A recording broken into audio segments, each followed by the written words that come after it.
Kidney వ్యాధి silent కిల్లర్లా మారుతోంది. ఉద్దానమే కాదు, రాష్ట్ర వ్యాప్తంగా ఎన్నో గ్రామాల్లో మూత్రపిండాల సమస్య ప్రాణాలను హరిస్తోంది.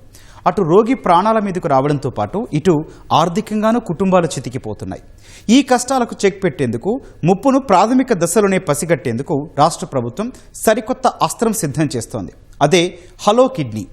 ఏఐ సాయంతో వ్యాధిని ముందుగానే ఎలా గుర్తించవచ్చు, క్షణాల్లో రిపోర్ట్స్ ఎలా వస్తాయి? ఈ ప్రశ్నలన్నింటికీ సమాధానం మా ప్రతినిధి శ్రీనివాస్ మోహన్ గ్రౌండ్ రిపోర్ట్ ద్వారా అందిస్తారు. గౌతమ్, ధన్యవాదాలు. రాష్ట్ర ప్రభుత్వం ప్రతిష్టాత్మకంగా హలో కిడ్నీ అనే పేరుతో ఒక ప్రత్యేకమైనటువంటి ప్రాజెక్టును అమల్లోకి తీసుకురాబోతోంది.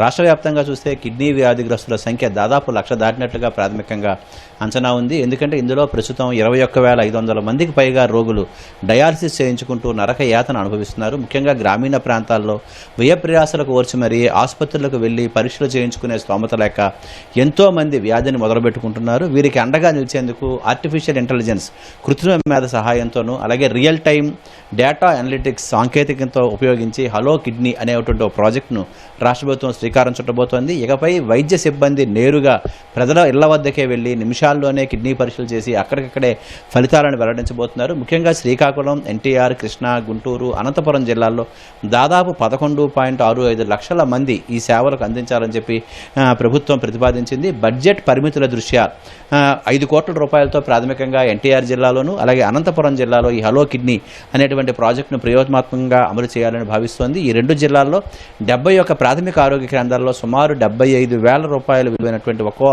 ఆరోగ్య కేంద్రానికి సంబంధించి 2 క్రియాటినో మీటర్లను చొప్పున ప్రభుత్వం ఈ ప్రాథమిక ఆరోగ్య కేంద్రాలకు అందజేయడం జరిగింది. వీటి వల్ల ప్రధానంగా ఏంటంటే సమయం వృధా కాకుండా పక్కాగా ఫలితాలు రాబట్టడం ఈ ప్రాజెక్టు యొక్క ప్రత్యేకత. ప్రధానంగా 2 పరీక్షలు ఈ కిడ్నీ వ్యాధిగ్రస్తులకు సంబంధించి చేయబోతున్నారు. ఒకటి యూరిన్ టెస్ట్, అంటే మూత్ర నమూనా ద్వారా రక్తంలో క్రియాటిన్ స్థాయి ఎంతలో ఉంది అనే విషయాన్ని కేవలం 30 సెకండ్ల సమయంలోనే మొత్తం దీనికి సంబంధించినటువంటి ఆటోమేటిక్గా రిపోర్ట్ రాబోతుంది. దీనికోసం ప్రధానంగా ఆటోమేటెడ్ యూరిన్ స్ట్రిప్స్ అనేటువంటి వాటిని వినియోగించబోతున్నారు. దీన్ని స్మార్ట్ ఫోన్తో అనుసంధానం చేస్తే కేవలం 30 సెకండ్లో యూరిన్లో క్రియాటిన్ ఎంత ఉంది అనే విషయం బయటకు వస్తుంది.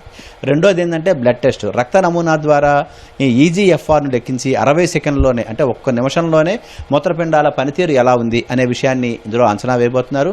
హలో కిడ్నీ ప్రాజెక్టు ద్వారా ఇటు స్క్రీనింగ్తో పాటు ఇటు ఎవరైతే బాధితులు ఉన్నారో వారికి సంబంధించిన గుర్తింపు చేయబోతున్నారు. అలాగే ఏడాది పొడవునా వాళ్ళకి చికిత్సలకు సంబంధించి ఫాలోఅప్ చేసే విధంగా కూడా ఈ హలో కిడ్నీ అనేటువంటి ప్రాజెక్టును అమల్లోకి తీసుకురాబోతున్నారు.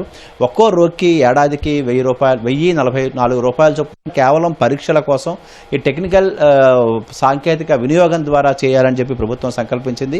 వ్యాధి నిర్ధారణ వారికి హలో కిడ్నీ అనేటువంటి యాప్ ద్వారా వైద్య సలహాలు అలాగే మందులు అందించడంతో పాటు 6 నెలల తరువాత మరోసారి ఉచితంగా పరీక్షలు చేయబోతున్నారు. గ్రామీణ ప్రాంతాల్లో ఉన్నటువంటి వైద్యులు కావచ్చు, ఆరోగ్య కార్యకర్తలు కావచ్చు, వాళ్ళందరికీ డిజిటల్ పరికరాల వినియోగంపై ఇప్పటికే కొంత శిక్షణ ఇచ్చారు. మళ్ళీ వీళ్ళకి మరో విడత కూడా శిక్షణ ఇచ్చే కార్యక్రమం కూడా చేపట్టబోతున్నారు. ఇటు ఏఎన్ఎంలు కావచ్చు, ఆశా కార్యకర్తల స్థాయిలో కూడా ఈ పరికరాలను వినియోగించి కిడ్నీ బాధితులు ఎవరైతే ఉన్నారో వాళ్ళని గుర్తించేలా సేవలను విస్తృతం చేయాలన్నది ప్రభుత్వం తాలూకు ఆలోచన. ముఖ్యంగా దీర్ఘకాలికంగా రక్తపోటు కావచ్చు, అలాగే షుగర్ వ్యాధులతో బాధపడిన వాళ్ళపై ప్రత్యేకంగా దృష్టి సారించి ఈ పరీక్షలు చేయించాలి అనేది ప్రభుత్వం తాలూకా సంకల్పం.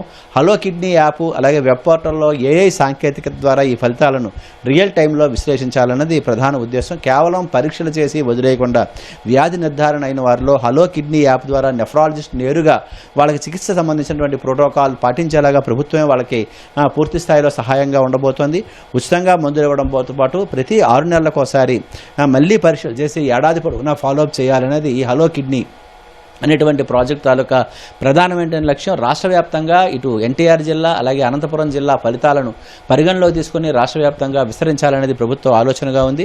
ఇందుకు సంబంధించినటువంటి ప్రాజెక్ట్ అమలు ప్రణాళిక ఏదైతే ఉందో దాన్ని జాతీయ ఆరోగ్య మిషన్కి తాలూకా అనుమతి కోసం పంపించడం జరిగింది. జాతీయ ఆరోగ్య మిషన్ నుంచి అనుమతి లభించిన తర్వాత ఎన్టీఆర్ జిల్లాలోను అనంతపురం జిల్లాలోను ఈ ప్రాజెక్ట్ను అమలు చేసేందుకు కావాల్సినటువంటి విధి విధానాలను రూపొందించబోతున్నారు.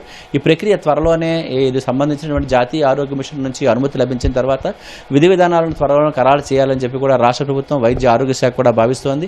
రాష్ట్ర వ్యాప్తంగా ఎక్కడైతే కిడ్నీ వ్యాధి ఎక్కువగా ఉందో ఆ ప్రభావ ప్రాంతాల్లో ఇది అమలు చేయాలని ప్రభుత్వం భావిస్తోంది. ఇటు శ్రీకాకుళం జిల్లాలో ఉద్దానం కావచ్చు, ఇటు ఎన్టీఆర్ జిల్లాలో ఏకొండూరు లాంటి ప్రాంతాల్లో కావచ్చు, ఇక్కడ కిడ్నీ వ్యాధిగ్రస్తుల సంఖ్య క్రమక్రమంగా పెరుగుతున్న నేపథ్యంలో పూర్తి స్థాయిలో ఆ వ్యాధి బారిన పడే వారికి సంబంధించి సహాయ చర్యలు చేపట్టడమే కాకుండా కొత్తగా వ్యాధిగ్రస్తులు ఎవరు వ్యాధి బారిన పడకుండా ఉండేందుకు వాళ్ళకి సంబంధించినటువంటి ఆరోగ్య పరీక్షలు కూడా క్షుణ్ణంగా చేయించి వారికి తగిన సహాయం అందించాలి అనేది ప్రభుత్వ ఉద్దేశం. అందులో భాగంగానే హలో కిడ్నీ అనేటువంటి పేరుతో ఈ ప్రాజెక్టు అమలు చేయాలని ప్రభుత్వం భావిస్తోంది. ఈ ప్రాజెక్టు సంబంధించి ఇటు పూర్తి స్థాయిలో అనుమతి లభించిన వెంటనే ఇది క్షేత్రస్థాయిలో అమలు చేసేందుకు అన్ని రకాల చర్యలు తీసుకుంటోంది. ఇది ఈ హలో కిడ్నీ ప్రాజెక్టు సంబంధించినటువంటి ప్రధాన విషయం. ఎందుకంటే ఇటు ఉద్దానంలో చూస్తే చాలా రోజులుగా ఉద్దానం సంబంధించిన కిడ్నీ వ్యాధిగ్రస్తులు చాలా రకాల ఇబ్బందులు పడుతున్నారు. వాళ్ళు డయాలసిస్ చేస్తున్నారు. అలాగే స్థానికంగా కిడ్నీ వ్యాధి ప్రబలడానికి కారణాలకు సంబంధించిన అంశాలపై కూడా ప్రభుత్వం దృష్టి సారించడం జరిగింది. ఈ ప్రాజెక్టు త్వరలోనే లోకి వచ్చే అవకాశం అయితే కనిపిస్తోంది. ఇందుకు సంబంధించి జాతీయ ఆరోగ్య మిషన్ నుంచి కూడా క్లియరెన్స్ రాబోతోంది. ఇది ప్రాజెక్ట్ సంబంధించినటువంటి అంశాలు. కెమెరామెన్ ఎస్ సోమేశ్వరరావుతో శ్రీనివాస్ మోహన్, ఈటీవీ న్యూస్.